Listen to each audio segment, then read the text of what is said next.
Ladies and gentlemen, Your Excellencies, friends and colleagues, good afternoon and a warm welcome to the PRIO Annual Peace Address.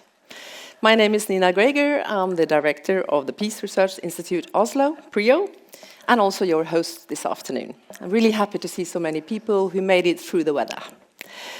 A quick but important piece of information before we start. There are fire exits towards the back, behind you, and also to the right. Is that correct? Yeah, to the right. And the event today will be video recorded, but not streamed. And we will also be taking pictures for social media. So if any of you don't want to be taken a picture of, please let the PRIO staff know. They're at the back there. And finally, please set your mobiles in flight mode. Now, in the PRIO Annual Peace Address series, which has now been running for over a decade, we invite speakers from all over the world to speak on a topic of significance for peace and conflict in our world. Over the years, distinguished speakers with a range of backgrounds from academia, journalism, politics, activism have come here to give the annual peace address. And as we reflect on the unfolding landscape of global affairs today, it is already clear that 2025 will be remembered as a historic low for the post-Second World War rules-based order. I would also like to say that I think that the start of 2026 unfortunately shows that this trend is likely to continue, with threats against the territorial integrity of Denmark, the intervention in Venezuela, ongoing war in Ukraine, and violent crushing of protests in Iran, just to mention some of it. Now, the frameworks and institutions established in the mid-20th century were designed to provide stability, predictability, and a shared foundation for cooperation among states. Today, these structures are being tested in unprecedented ways. These pressures do not merely challenge individual institutions. They encourage us to reconsider how international norms are upheld and adapted to contemporary realities. At a time where some of those states that established and supported these norms and institutions now operate in disrespects and openly challenge them, this is not an easy task. At the heart of this rules-based order has been a commitment to human rights. This commitment has long served both as a moral compass and a practical tool for international cooperation.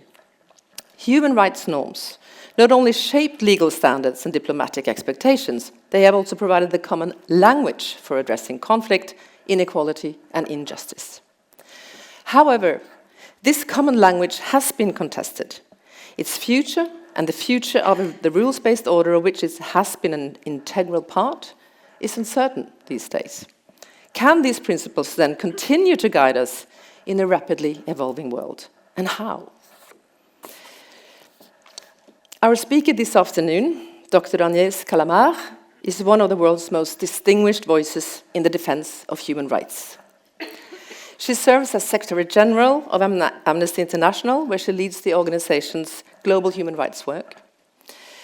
A French human rights advocate with decades of experience, she has previously held several prominent roles in this field.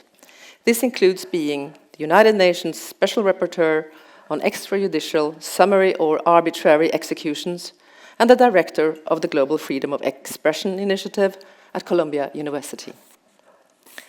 Throughout her professional life, Dr. Callamard has led or overseen human rights investigations in more than 30 countries. She has also published widely on human rights, women's rights, refugee movements, and global accountability frameworks.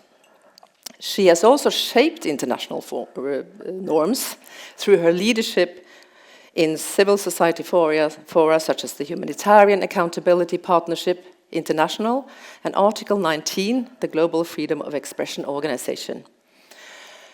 Agnès Callamard's career reflects a consistent and courageous commitment to truth, accountability, and the protection of the most vulnerable. Hers is an important voice in the debates we must now all engage in about the state of the world and how to face the profound challenges to peaceful coexistence and human flourishing that we see around us. I would therefore like to express my really gratitude to Agnès Callamard for joining us here in Oslo today. I would also like to take a moment to thank the individuals, organizations, and public agencies that continually support PRIO's research endeavors as funders and partners, many of whom are represented in this room today. Your support is instrumental to the important work we do at PRIO, and I look forward to seeing how we can find new opportunities for collaboration that the new year will bring. And finally, I would also like to extend my appreciation of the PRIO team, whose hard work has made this PRIO Annual Peace Address possible. So thank you very much for that. Now, finally, a word on the format of this afternoon's event. In a moment, I will be inviting Agnès Callamard up to the stage to deliver the 16th PRIO Annual Peace Address. Following her presentation, there will be a performance by Kvinnelige Studenters Sangforening, the Women's Choral Society of the University of Oslo.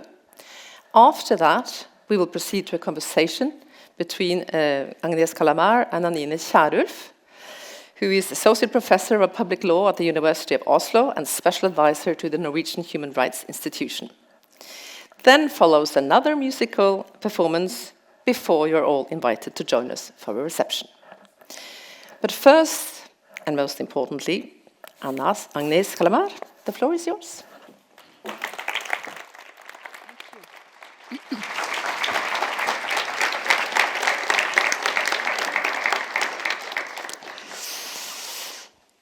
Good evening. Thank you very much for PRIO for the invitation, and for all of you to come to this address and evening.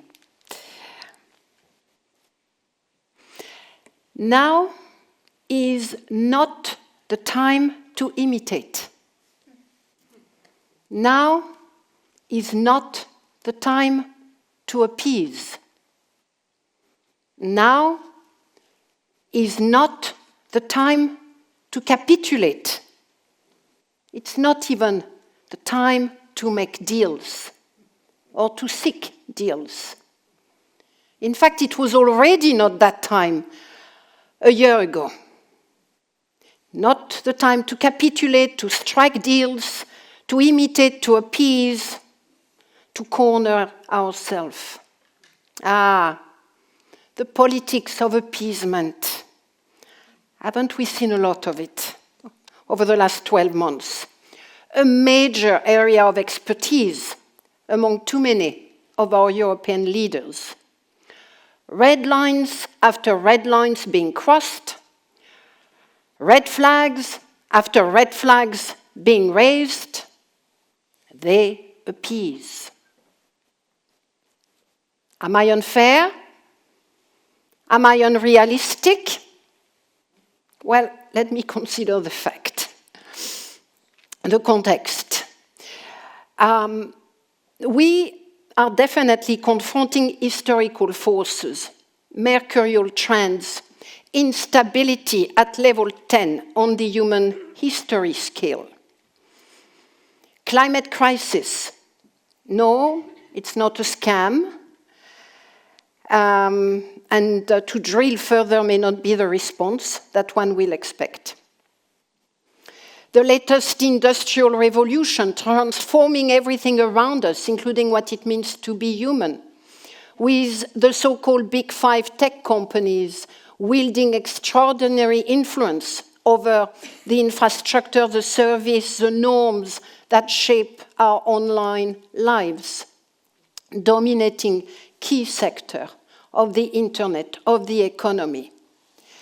Largely unchecked, unregulated power, but apparently too regulated, according to Donald Trump.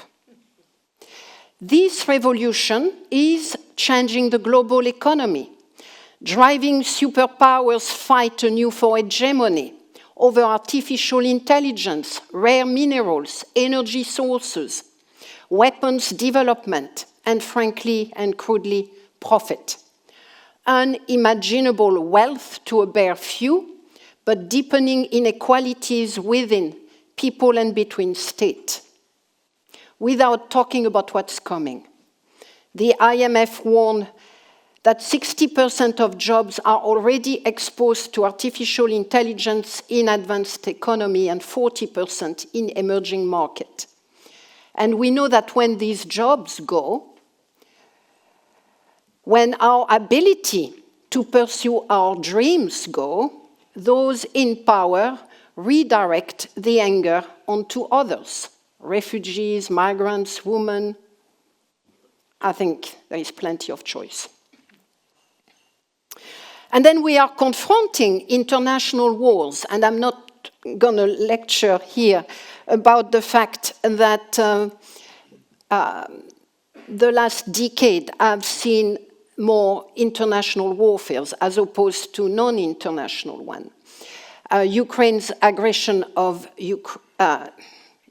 aggression of Ukraine and the seemingly never-ending number of attacks against civilians. Israel's genocide of Palestinians, yes, not quite an international, but thinking about it a bit more. Supported, emboldened through arms transfer, economic support in violation of international law. Then we are also now witnessing the multiplication of attacks by the USA on the territories of other states, the latest in Venezuela, and more often than not, without the agreement of that state. Being global, suprastate, existential in fact, these forces and this conflict, their interconnectedness underscore our global interdependency, even as they devastate most locally, first and foremost, the lives and livelihood of those who have contributed the least to their genesis. These are forces that know no border, and what they should demand of us is collective joint action on a global scale. And that in turn should demand a system for global governance designed for those challenges, for the challenges as they are and as they threaten to become, for the world as it is and as it threatens to become. So what is happening? Are we looking at lots of collective action, lots of negotiations, lots of joint vision? No. We're seeing just the opposite. The global system established after World War II is arbitrarily deemed no longer fit for purpose. What is meant there is that it no longer serves the interest and ambition of a few, beginning with the superpowers, who want to break out of its bind. The global norms and rule of law that have governed our political, economic, trade, and even military systems since the end of World War II, those rules are now attacked, undermined, redrafted, or simply ignored. Okay, you will say, but you've just presented a world that is really different. So maybe those rules indeed need to be changed. Maybe the system is not fit for purpose. Okay, that may well be the case. But where is the plan B right now? Where is the responsibility to plan, resource, and negotiate alternative? There is nothing being put forward as a plan B. Only the rule of the might is right, the rule of weapons, by force through violence. There is not even a pretense of building a common vision. Instead, we have, and I quote, "La loi, c'est moi." That is, in essence, what Donald Trump told the New York Times a couple of days ago. The only moral compass that will guide me is my own conscience. The conscience of someone with a very long list of criminal charges against him. So, those who 80 years ago drafted the UN, blueprinted the International Court of Justice today, their descendants are vandalizing the Universal Declaration of Human Rights, the UN Charter, the Genocide Convention. The rule of law is made to bend its knee to power as power seeks to thrust itself above the law. So that is what we are confronting. And I think it's important to acknowledge and to recognize that the global breakdown, the global system breaking down, is not just the product of the last 12 months. And it is not even just the product of the last 4 years since Russia's aggression of Ukraine. We are not thrust to this cliff edge merely by a second term of President Trump. A much longer descent led us there. From 9/11 and the so-called war on terror that unleashed a real attacks on international law, which I won't detail now, but it has been well analyzed, including by the ICRC. Decades of impunity around Israel's apartheid and unlawful occupation. The bloody ending of the Hong Kong experiment. The demonization of human rights and human rights defenders through the terrorism label. The cheapening of human lives, boats after boats of the Mediterranean Sea. The cheapening of human lives, millions, in fact, of COVID victims, many in the global south, to whom the vaccine was denied in the name of profit. Necropolitics hardwired into our international system, evident in whom it does and does not rescue, in whom it declares a victim and whom it ignores, in which death are mourned and which are ignored, in whose lives matter and whose who don't. That is not just a 12-month phenomena. It is a much longer phenomena. Without talking about the creeping spread of authoritarian practices across the world that has seen deep erosion of freedom of expression, freedom of association, peaceful assembly, and dissent. In fact, according to possibly PRIO research and others, there are far, far more people now living in autocracies than a few of us living in so-called democracies. In Europe, we know that Hungary may have been the authoritarian lab where repression has been tested for others to emulate, and many have been too ready to copycat. I live in the United Kingdom.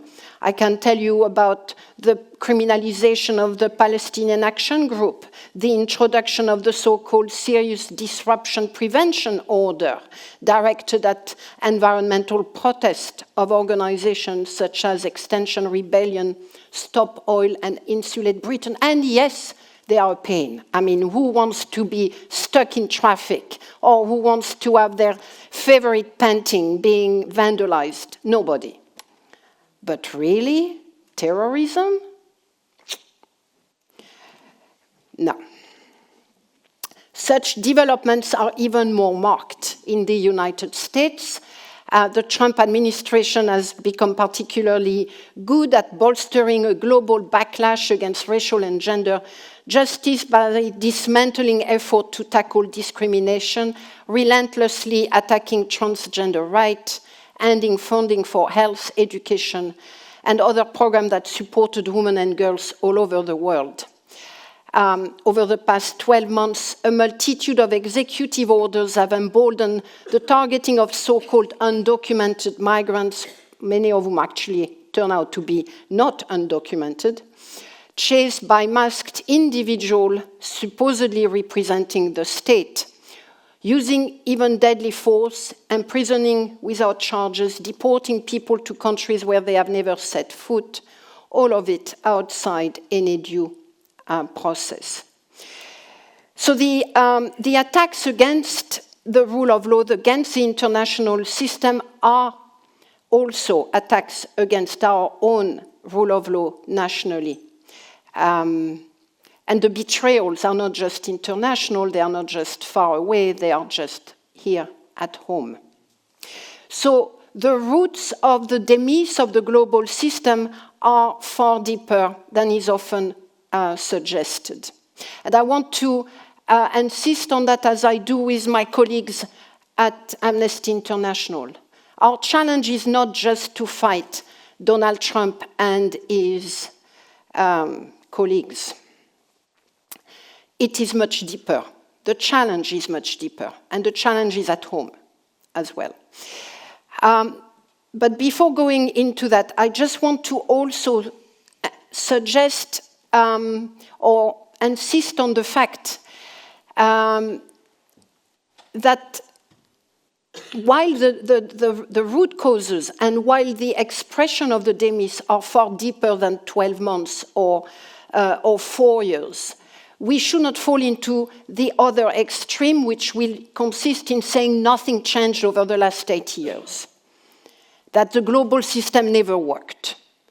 I think it is far too blunt, and it does not, in fact, it's not factual. It's not empirically grounded in terms of struggle against poverty, equal right, and so on. And while many U-turns have taken place over the last 5 to 10 years, this does not mean that the entire 1948 system was only meant to serve the powerful. I think there is far more to it, and there is far more to its genesis, and far more to what happened over the last 80 years that demonstrate that it was meant to be a direction of travel that was toward the betterment of many around the world. We have seen deep transformation, largely for the better, including at normative human rights level. So I think it is important not to fall into the other extreme position, consisting in saying, oh, it never worked. It certainly did not work for some people, the Palestinians in particular. But it did work for a number of other people. It did work for women. It did work for LGBTQI. It did allow us to really put racial justice on the international and national agenda. There were many things that have happened over the last 80 years. And we must recall them as well. So we are clearly entering or in the midst of a new era. Some of the roots are deep. Others have been precipitated by Russia's aggression, Israel genocide, accelerated by Donald Trump. The global environment was all too prepped for devastating wildfire, but of course the accelerants have played a key role in their global ferocity. And predators are now rummaging around in our global commons. And we let them in. We may even have raised or invented them, and we're now seeking to appease them. Appeasement over tariff, seeking deals to benefit a few. Appeasement over the demolition of international justice. Appeasement over sanction against judges, independent human rights expert, appeasement over a genocide, cacophony, but importance over Venezuela, reaction to Russia's aggression of Ukraine, but no answers, where there should have been clear, unambiguous position, rejection, resistance. We got at best cacophony and at worst appeasement. Poor us. And I think it's a betrayal of our elite, it's a betrayal of the political elite in Europe in particular, to have believed that the only response was through the appeasement, or as they are attempting now to do vis-à-vis Russia. Where we protest, they silence and make deals. Where we would strike, they sit down and fawn. Where we boycott, they threaten and imprison us. So that is my reading of the situation, the world that we are confronting. There are accelerants and they are ferocious. They are predators and they are multiplying, but the causes are much deeper. And the causes may be within our own society. They may be within the global political economy. And we don't yet have the tools to handle it. What I do know, though, is that the destruction of the global system with all its limitation is not an answer, because the only alternative that is being offered is the law of the weapons, the law of the might. And that cannot be good for the many countries and many people around the world that do not have, as I was told today, the muscle to fight back. So I have been asked to discuss the possible pathways to hope and recovery. I don't do hope very well because, as I will explain, I think hope comes through actions. You know, I think it's overstated in my view. But I must say that I can't see a path away from the abyss that does not first demand or involve courage. I mean, at heart, it is about courage. It's about courage to maybe let go of some of our privilege. Courage to fight people whom we thought were friends and turns to be actual predators. It is the courage to confront our own elite in Europe and elsewhere over their betrayal, their deals, their self-interest, their greed, all wrapped up in our alleged national common interest. I think we must confront the realities as activists, as consumers, as workers, as producers, as electorate. And at heart, the message must be very clear, that we do not appease predators. We do not. I mean, I don't want to make weird comparison with wildlife, but I can't see a fawn going and appeasing a tiger. I mean, it just does not happen that way. And we do not appease predators in the hope that they will turn against others of their kind, because that too doesn't happen a lot. They tend to create alliance before going after each other. So, as is happening right now, as a matter of fact, as happened at the end of the 1930s, and has happened often after that. So what we do is that we resist, we disrupt, and we transform. And what shreds of meaningful hope there are can only be found in meaningful action together. And for that, we must be courageous, braver in our resistance, more visionary in our transformative demand, and more courageous and visionary as well in our joint action. We must resist the attacks on human rights by speaking up. Just the mere fight of speaking up makes a big difference. We must resist the false narrative, the failed idea, the appalling double standard by naming them. We need to resist the dehumanization and the hard-hearted calculus of so-called tolerable harms. We must speak truth to power. We must show unrelenting solidarity with those oppressed. We must take to the street in civil disobedience. We must demand that laws criminalizing climate activism and solidarity, saving lives, those laws must be repealed. We must come together to better document and report and hold power to account. We must insist on protection by the rule of law against intimidation through the rule of law. And in that struggle, international justice, for me, is a major battleground, and it is one that we can and should win. The escalating attacks on the International Criminal Court, the US sanction on its personnel are an existential threat to the very ideals of international justice and rule of law. But they are also a surefire sign that the court is doing its job. The likes of Donald Trump, Vladimir Putin, and Benjamin Netanyahu would not be so hell-bent on destroying the ICC if they didn't fear its ability to deliver.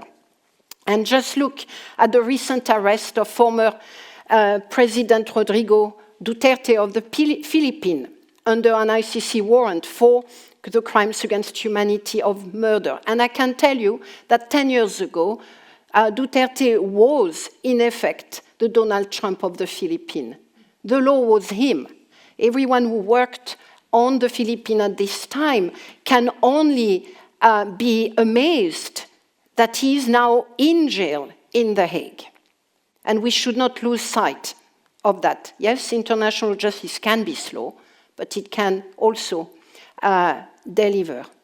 We should also not lose sight of the fact that the fate of international law, of global human rights norms, lies not in the hands of those who betray them, rather as the perennial, ambitious project for humankind.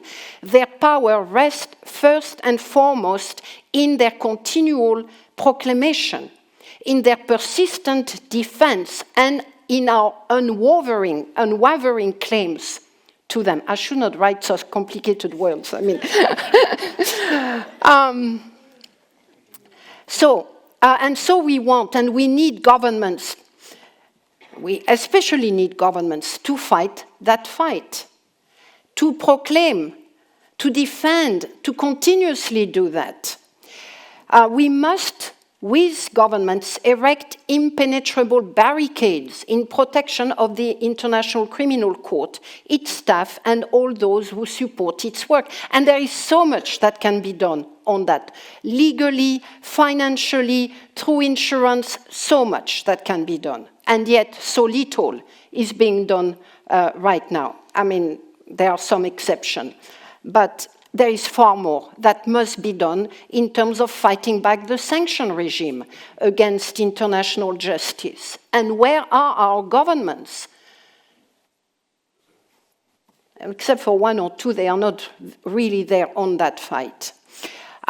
We must implement universal jurisdiction principle, multiply cases. We're talking about Iran at the moment. I mean, with a few cases, with the exception of a few cases, I believe, in Sweden, far too little Iranian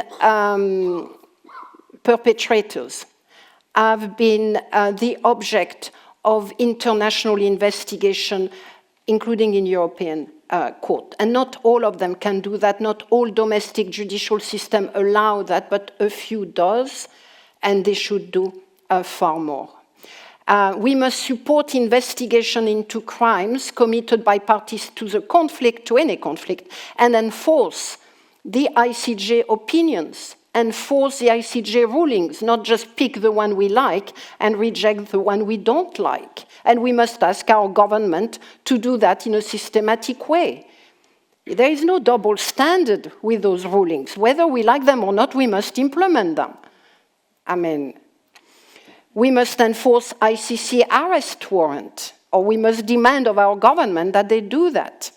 We need more, no less, legal expertise and interpretation on, for instance, genocidal intent. We need to see an unassailable body of legal expertise that cannot be ignored. And there is too little of it on those crimes. We need to see far more international and national jurisprudence on climate justice. And yes, a number of governments don't like it. I was told recently by an EU official that really the recent ICJ decision was going to be a major problem and that they're getting fed up with all these court cases. Interesting. Well, then let's do more of them. That's what I'm thinking myself. Because this is what I mean when I said, you know, the causes, the root causes are much deeper. You have those so-called leaders pretending to be on the side of the rule-based order, but when you push a bit, you realize when you scratch, those international cases really bothering us, you know, not good for business. And that is up to us to reveal and to denounce. Given the unprecedented degree of change underway, it is tempting to think that our only meaningful response is to protect what has already been achieved. But to my mind, defensiveness is far from sufficient, no matter how sensible it may appear tactically. And I'm not saying that everyone needs to be engaged in the same kind of actions, but I believe that at least some of us, or many of us, must be defiant and must be engaged in creative exercise, in the power of our imagination. We cannot let that power being broken down along with the global rule-based order. We have that. We can imagine anew. We can imagine something different, even if we're being told now is not the moment. How many times have I heard that? Well, okay, it's not the moment, but it doesn't mean that we should not dream or imagine different institutions, imagine different interpretation. And that is for us, for the academe that are there, many of, for the research center to do, not just to protect what has been achieved, but really to imagine what we need to be, the world we need to be in several decades. What I'm calling for is a future-minded, bold, ambitious human rights itinerary for the world of 2048 and beyond. What I'm talking about is the 2048 transforming agenda, which I have been pushing for as Secretary General, as my colleagues will know, for the world we want to become and for the future we want to create. Concretely, what could it look like, that the power of imagination? Well, let's push forward with the reform of the UN. Why leave that space and that task to those who want to destroy it? You know, people always complain about Donald Trump doing this, and that, but I have to give him credit for one thing. They come up with new ideas almost on a daily basis. Where are our ideas? Where are they? Where is our leadership? So we must engage with this kind of creative thinking. And some may be completely crazy, but you know, it's okay. It's okay. Let's just open it. And let's imagine a reform of the UN. I mean, at a very strict minimum, and it was kind of already done last year in September, during September 2024, during the UN Summit for the Future. There were quite a number of ideas related to that reform. Where are they now? I mean, they need to be brought back with great force. And they are not. I was in New York recently because now is not the time.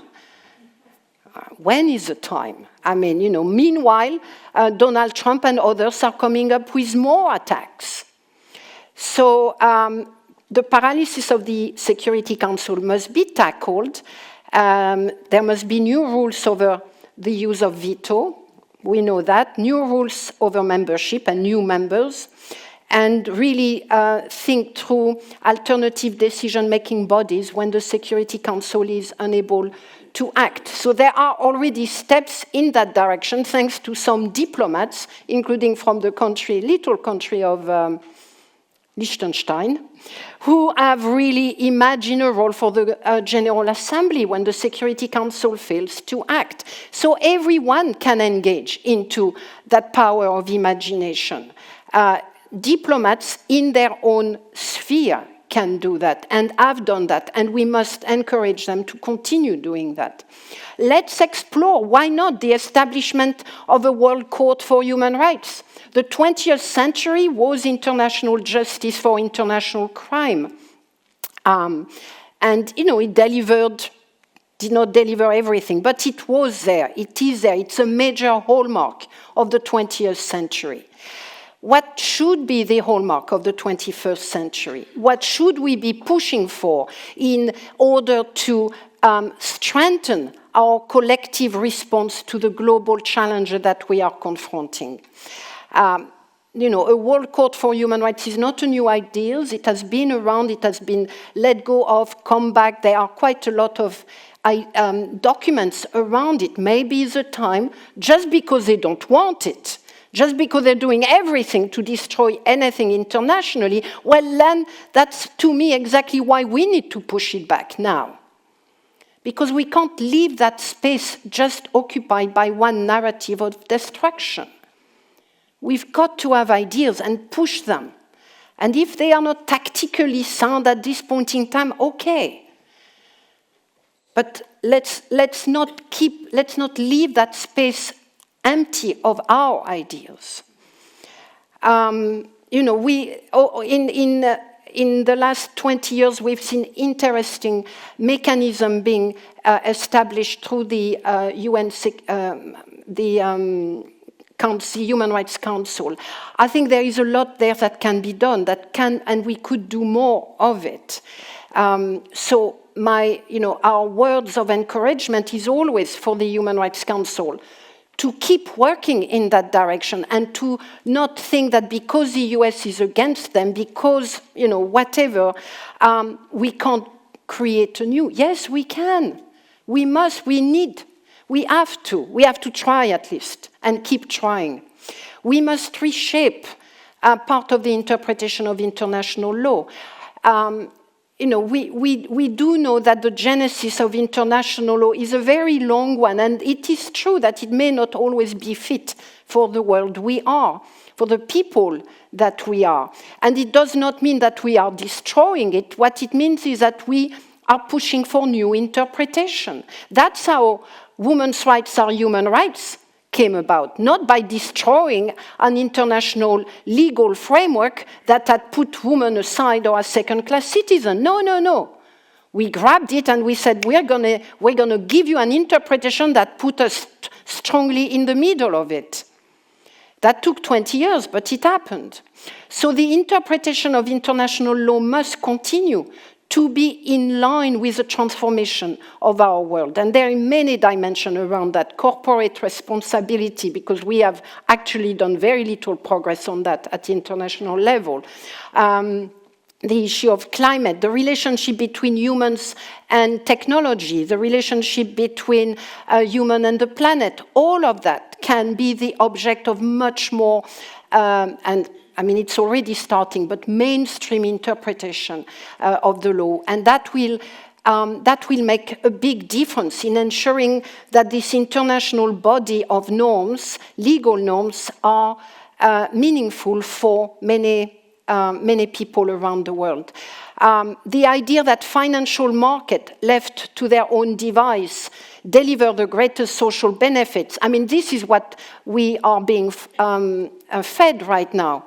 Oh, don't worry about artificial intelligence. And no, it doesn't need to be regulated. The market will take care of it. Yes, job will be lost, but people will find new jobs through whatever is going to happen. This is a mockery, and people are going to suffer, and they are already suffering. And the instability that is being created, the anxiety that is already there, not just in the new generation, but is in also older generations, all of those things must be addressed. And it can only be addressed through sound public policies. It must be addressed not by turning exclusively to the market. I'm not saying it does not have any role to play. But we cannot be looking at it as the God that will address all the effect of this transformation of the system. Finally, let me just end by saying that not everything either needs to be done internationally or nationally. I would like to insist, as I do with my colleagues at Amnesty International, that we need to reinvest, reconquer many spaces that we maybe have let go of. Many spaces which the anti-rights movement and the anti-rights narrative has come to dominate.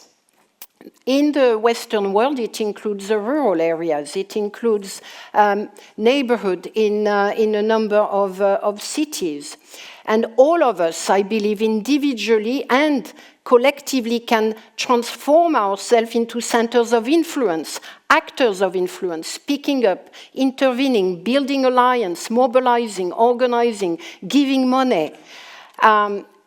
We can resist and disrupt and transform not just in New York, not just in Oslo, not just whenever Donald Trump comes on an official visit, but we can do all of that at home, in our village, in our town, at work, in our community, in our churches, in local politics. All our national and international concerns have local resonance, local expression, and it is for us to engage with them locally. It is for us to engage with those issues which are at heart about human dignity and about human rights, to respond to local concern, to explain that they have human rights solutions. I must, you must, we can together resist, not just nationally, internationally, but locally, and transform locally and disrupt locally. Sometimes we feel small, yes, in the face of the scale of what must be addressed. And yet history is replete with examples of how only the courageous, determined action of those not numbered among the strong compelled persuasive demands for justice, for liberation, and for freedom. And if you remain in any doubt, perhaps recall the West African proverb: if you think you're too small to make a difference, try spending the night in a tent with a mosquito. Thank you.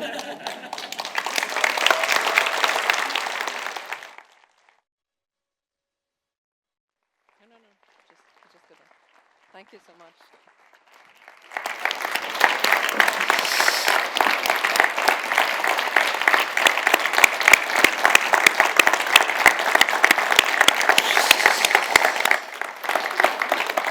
As you can hear from the applause, thank you so much for a very thought-provoking and engaged address, Dr. Callamard. A lot of food for thought for the conversation later. But first, we will have a musical interlude by the Women's Choral Society of the University of Oslo. Please come up here. I'll say a few words about you. It's more than 120 years old and the world's oldest academic women's choir. And you have played an important role for the university and for the women's movement, while at the same time claiming a place in musical history with the musical achievements and first performances of musical pieces.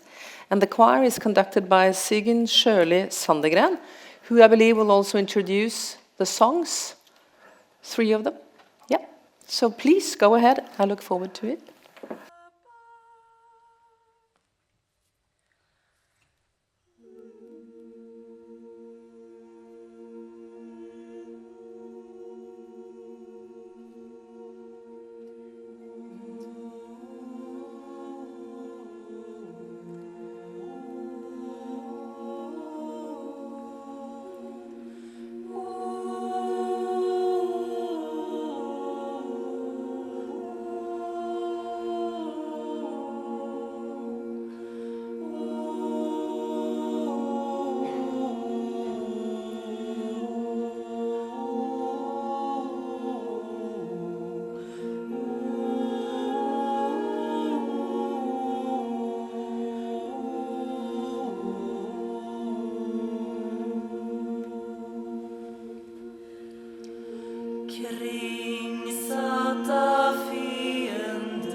Urmarsch from Jämtland, Bridal March from Jämtland, a traditional Swedish folk tune played at weddings.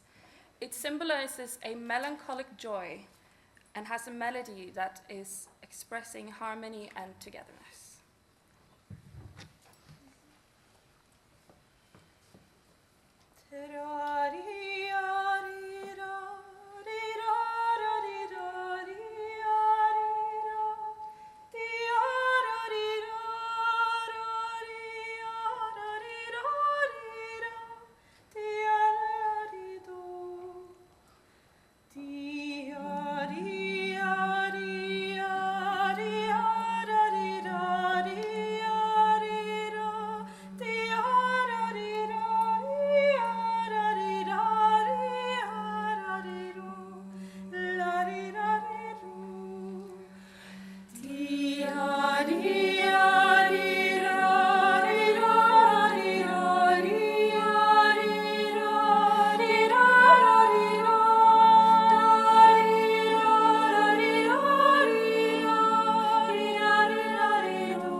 Song for this performance is going to be Med en bukett, the song With a Bouquet, based on a poem by our dear Henrik Wergeland, one of Norway's most celebrated writers and national romantics.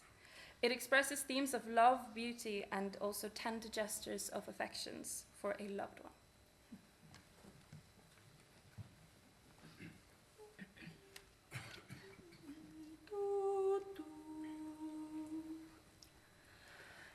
Den har ei sjel som ikke tror naturen er en åpen bok, at mosens bleke klippeflor så vel som rosen har sitt språk.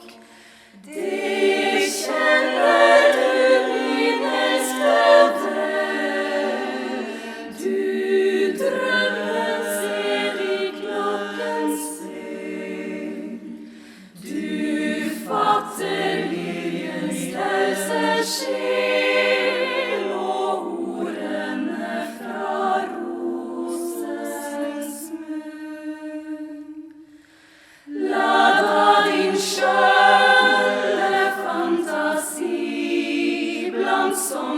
blomstersvärme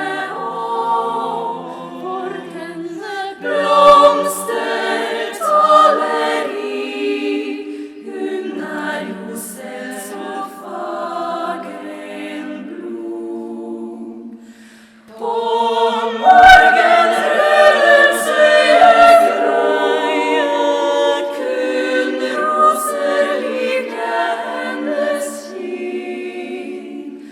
På lysets bjerg hvor englene bor, kun liljen ren som hennes sinn. Og likun hest hvor dagens blå frembryter som en kilde klar. Så fagre blå fioler stå som hennes søte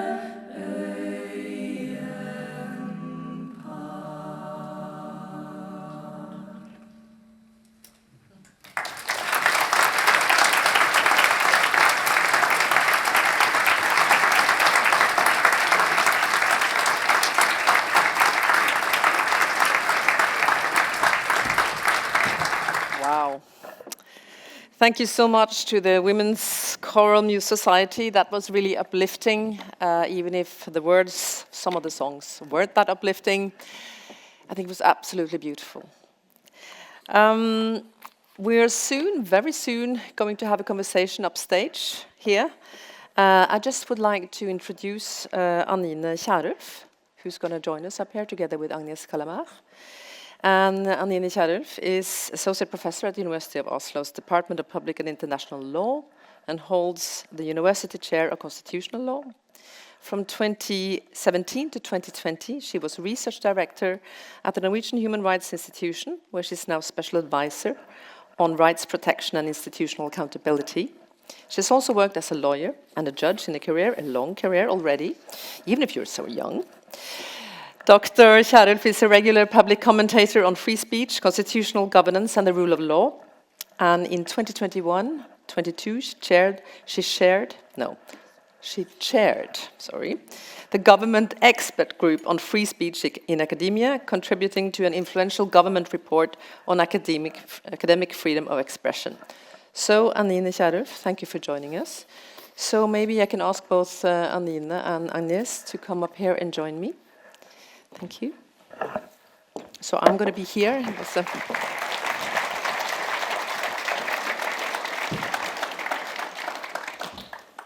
Now, many things were covered in Agnès Callamard's very good talk today.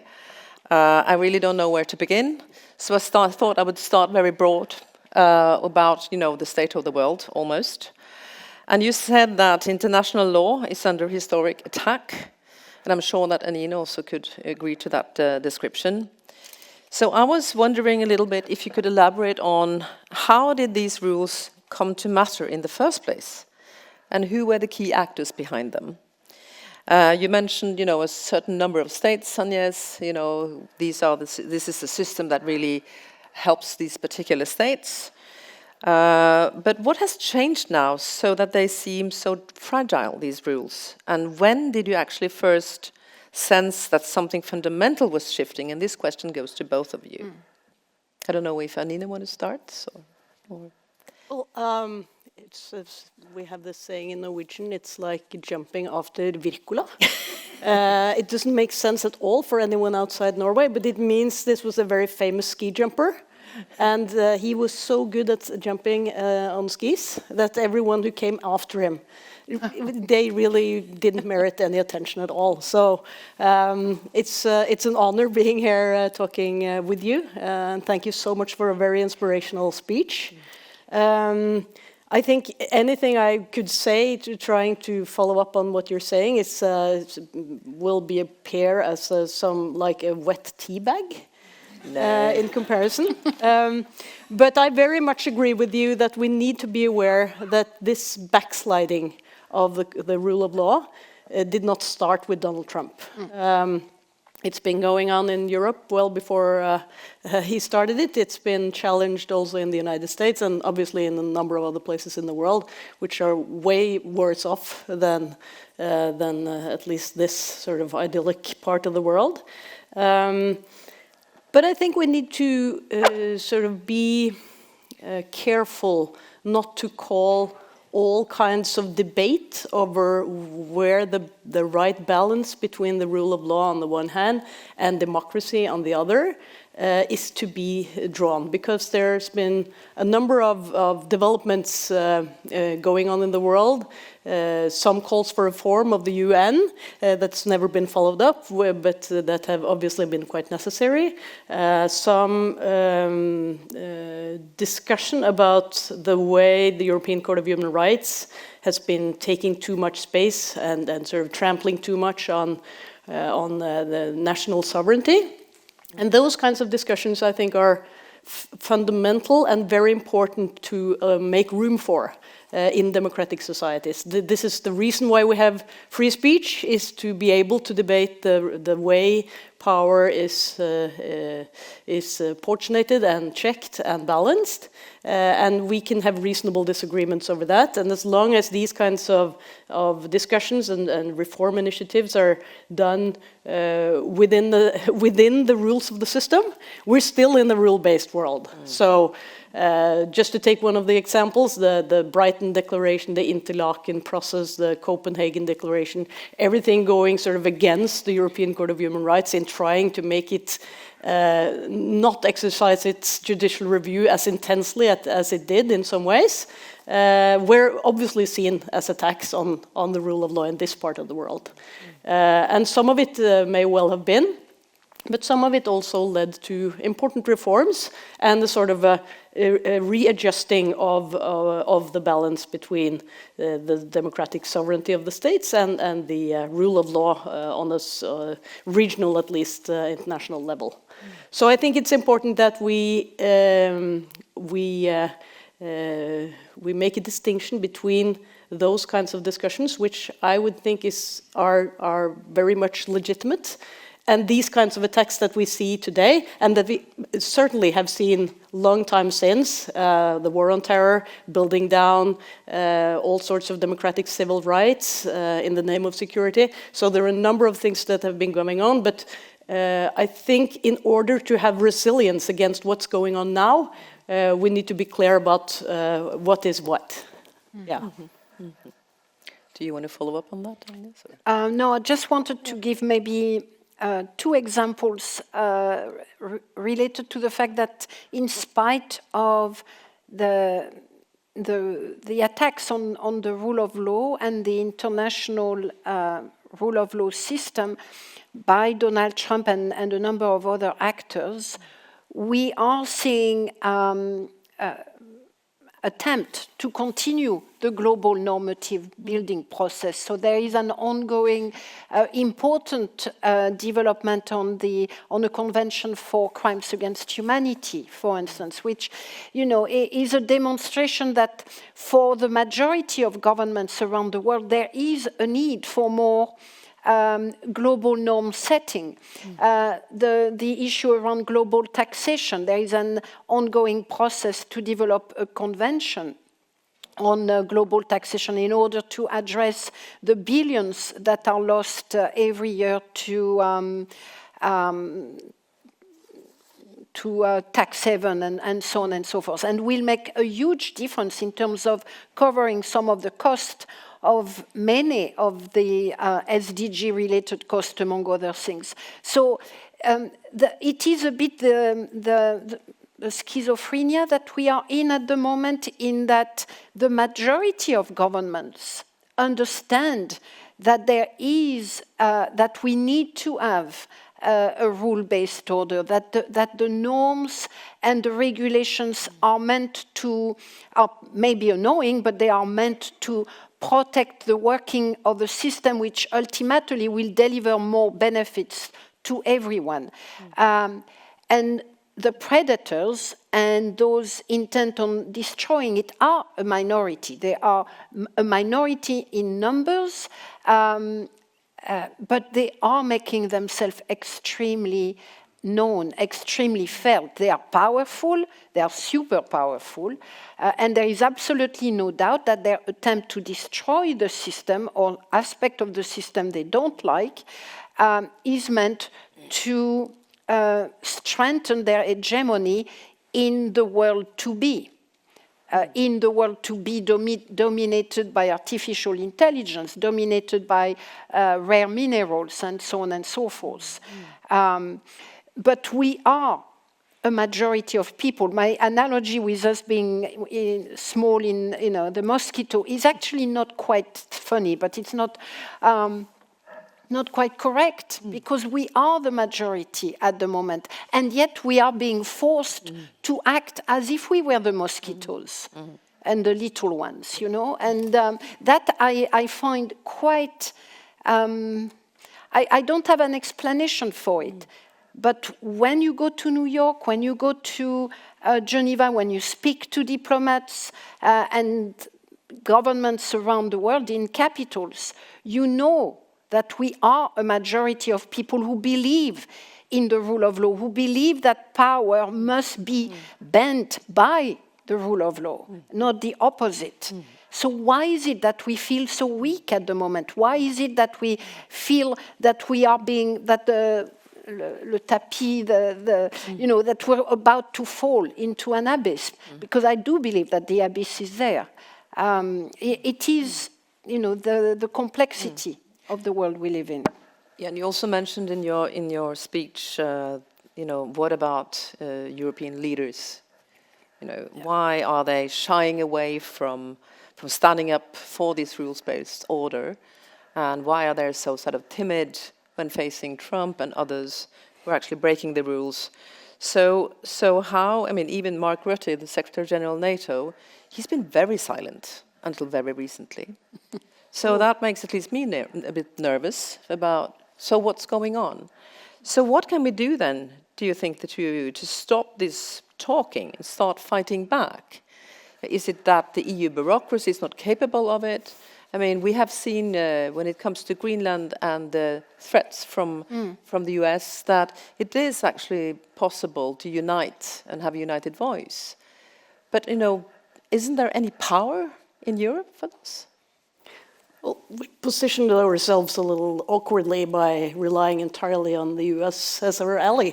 So when this situation happens, I think it's quite predictable that there is a lot of confusion among European leaders as to how to handle the situation.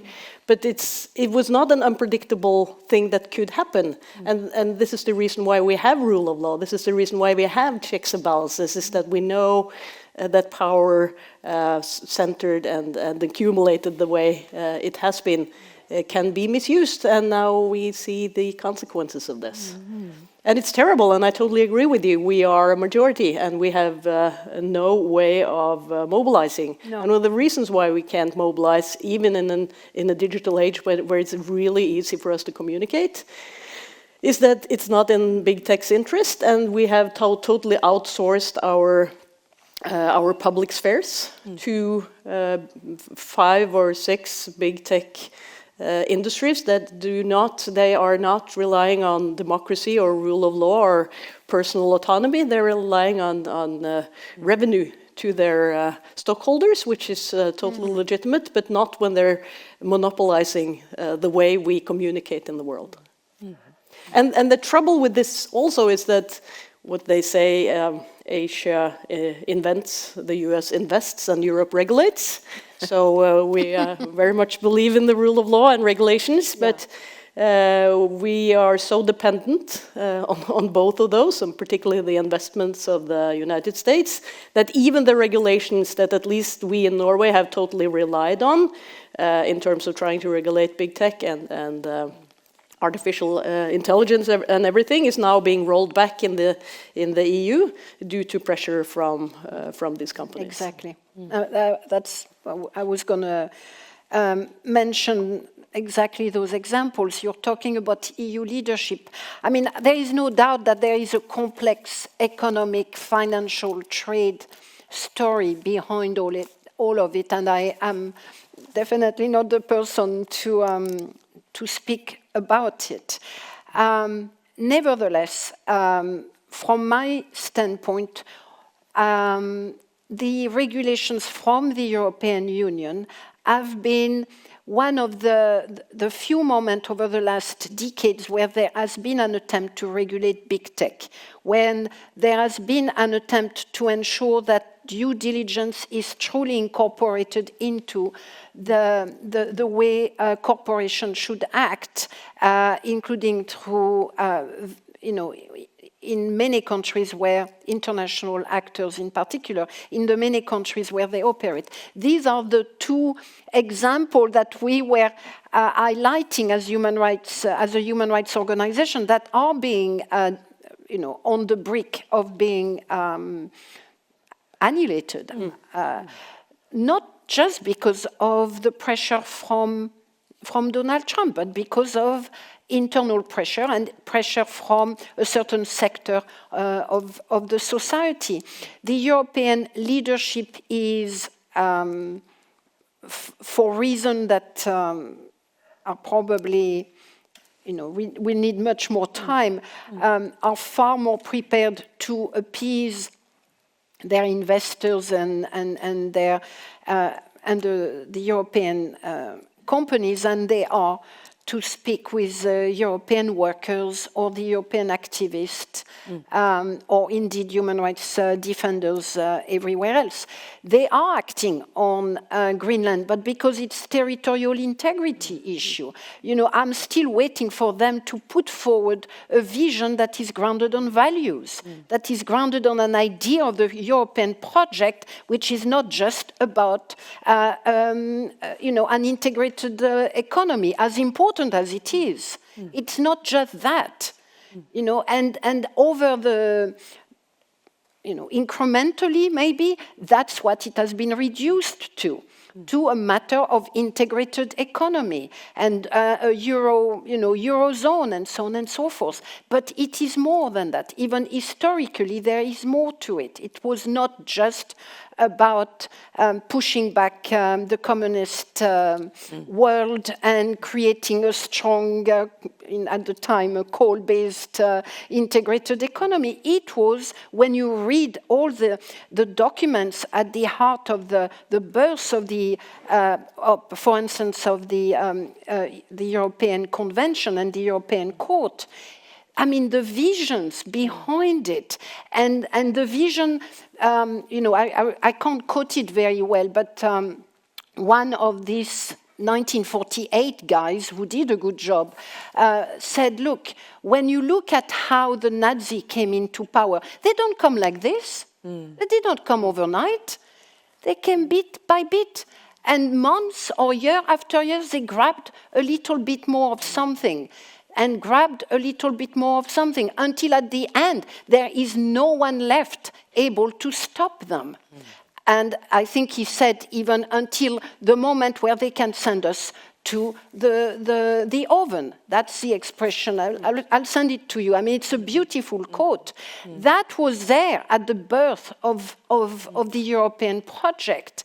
Who has this vision now? Where are the European leaders, elected or, those bureaucrats at the EU, able to give that vision? That is what we're looking for as well. Not just territorial integrity, not as important as it is, by the way. But it cannot just be the basis for fighting back. It cannot be. Yep. Yeah, no, I very much agree where the values go.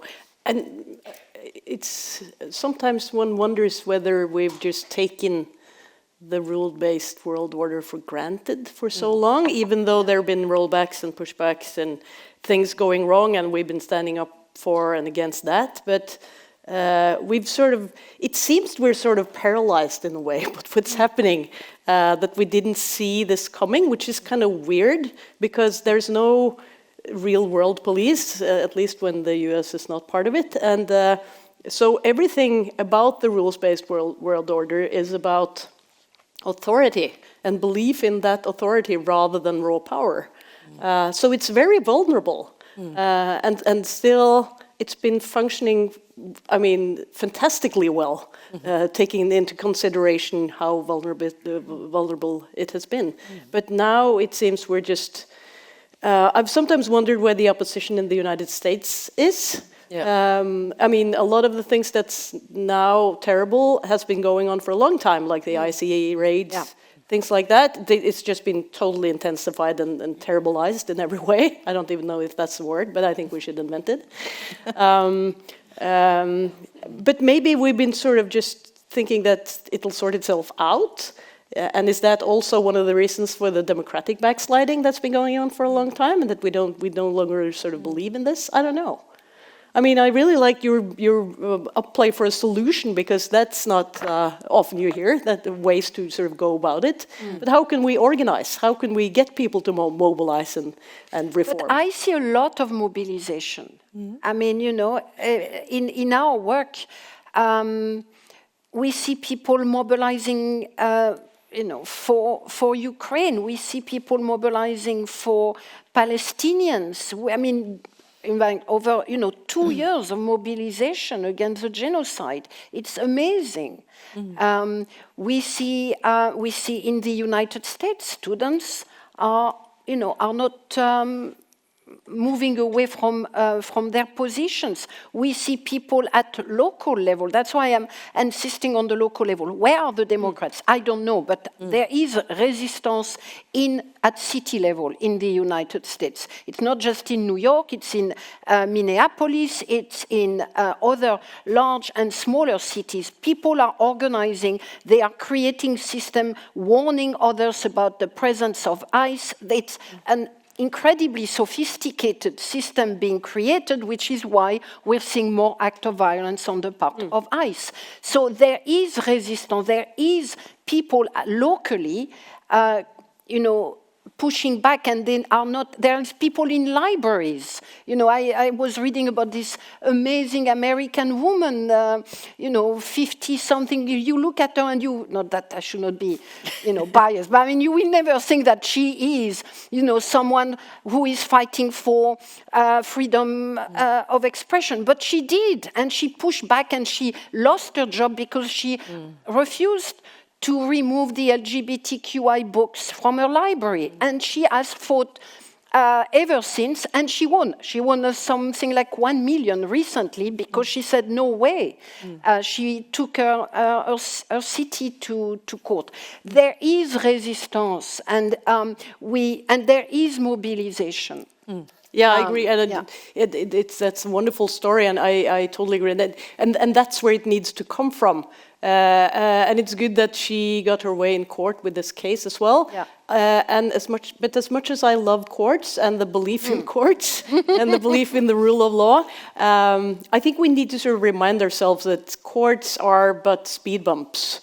If the rest of society does not sort of underpin it and believe in it and work for it, even at the state and the national level. But I think we need to make mobilization easier too. That's why the message around, don't think you have to come to the Capitol.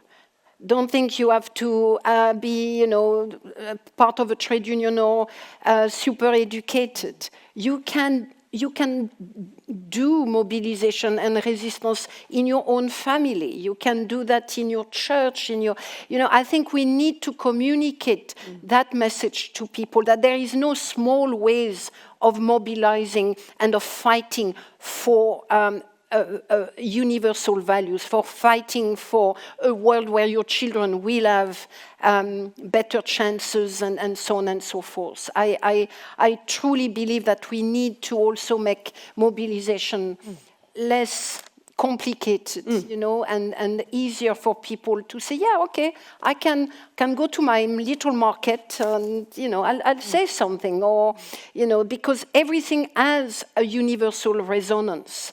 It may be in a small village, but it will have something about human dignity. It will carry something about non-discrimination. And if I see in France, in the villages, because I am from small villages, I mean, I'm amazed by what I see. I see families welcoming, children, migrants, unaccompanied children. I see people organizing little festival. I see all of that. And that is how we resist. That is how we ensure that the space is not dominated by this toxic narrative, an anti-right narrative, and we remind them that we exist and we're not going to let them take over and bring us to the oven for all we know, you know? Again, you mentioned that, yes, that gives some connotations.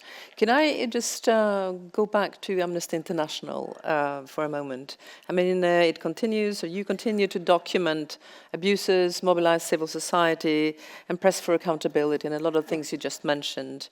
And of course, the organization has often taken positions on genocide, apartheid, that are deeply controversial, including in recent reports, for instance. So, has it become harder to work today in this political climate, even in democracies? And how do you navigate that pressure? Can you feel it sort of on the ground?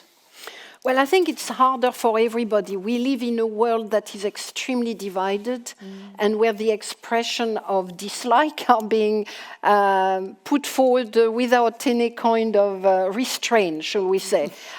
So the hatred online and offline is just mind-boggling. You know,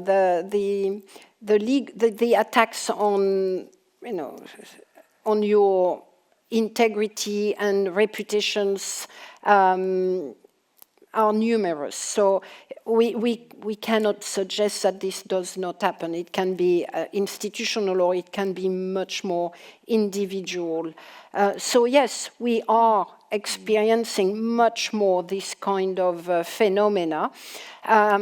Is it impacting on our ability to work? Is it impacting on our ability to mobilize? No. No. Because in fact, Amnesty standing up to these bullies, Amnesty insisting that one can criticize Israel and yet also denounce anti-Semitism, Amnesty refusing to be forced into a binary world, Amnesty saying you can denounce the US attack on Venezuela and you can also claim that Maduro has perpetrated crimes against humanity. We need to insist that we can do that. And the binary world that some are trying to create, we must reject it. So by so doing, we're not losing members. We're not even losing donors. You know, it has not had that kind of impact. What it does impact on is security. It means that we need to invest more in how we work, in how we protect our people. It means having a bigger risk assessment and risk mitigation, being more risk aware without becoming risk adverse, which I think is the risk. Yeah. Right. Yeah, and the fight against the binary world is getting harder with the way the social media networks work as well, because they're sort of giving credit and visibility to the more polarized ways of talking to each other and the expressions of hatred totally unfiltered. So I think that's very hard. But there's also a challenge in that the rule of law is sort of someone's flipping the coin and using it to lead by the rule by law instead, so that instead of ensuring rights on the hands of the individuals, they're instead using law to entrench executive power. And that's one of the challenges in trying to regulate these media giants as well. Is that through those kinds of regulation against disinformation, against hate speech online, those kinds of laws can very easily be abused by people in power as well. Yeah. Now, time is flying when we're having fun. This is very interesting. So, but I don't think we could go either to the reception or out in the cold and dark winter without talking a little bit about hope. You have mentioned it already, but you don't like hope. I don't. No, you don't like hope either. Yeah. I don't mean to be disparaging of hope, of course, but I think, I prefer for us to speak about courage. Yes. Let's put it this way. Can we do that from now? I like that. Yeah. Yeah. So courage, everybody should go out and speak about courage. Yeah. Yeah. I mean, like you say, those kinds of mobilizations. I don't know that the mosquito is courageous. It's probably just doing what it's doing, but it's very small in comparison to that big hand trying to slap it. So the courageousness of doing what you can to be part of that resistance, I guess. Yeah. And the courage that we owe to the Iranian protesters, the courage that we owe to the Palestinians in Gaza who have shown such resilience, the courage that we owe to the Ukrainians, to my colleagues in Ukraine. They just wrote to me about how difficult, it's worse for them now than it was more than a year ago. Just to highlight, to point that out. We owe them our to be courageous and, stop saying, oh, I need hope. No, let's be courageous. Let's stand up. Let's do things. We need to be, I'm not saying that we need to I'm not calling for people to die, or be hurt.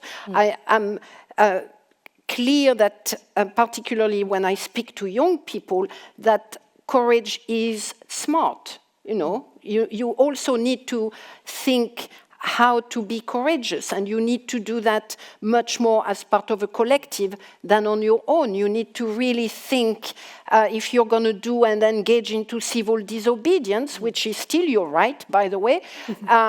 Let's plan that. Let's not, and most of them actually do. So courage does not mean, to stand in front of an army, although some people did that, as we know, they died. I'm not looking forward for more dead martyrs. I've seen too many of them. I've had too many people around me for the last 40 years of my career, people ending up in jail for, 15 years, still rotting in jail, people dying.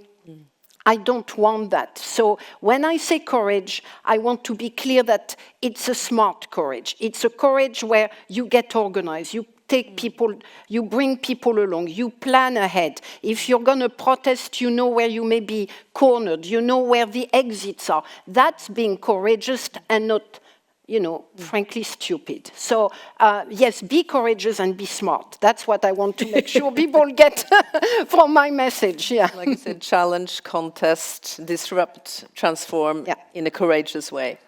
Okay, thank you so much. My heartfelt thanks to Agnès Callamard and also to Anine Kierulf. So please join me in giving them a hand.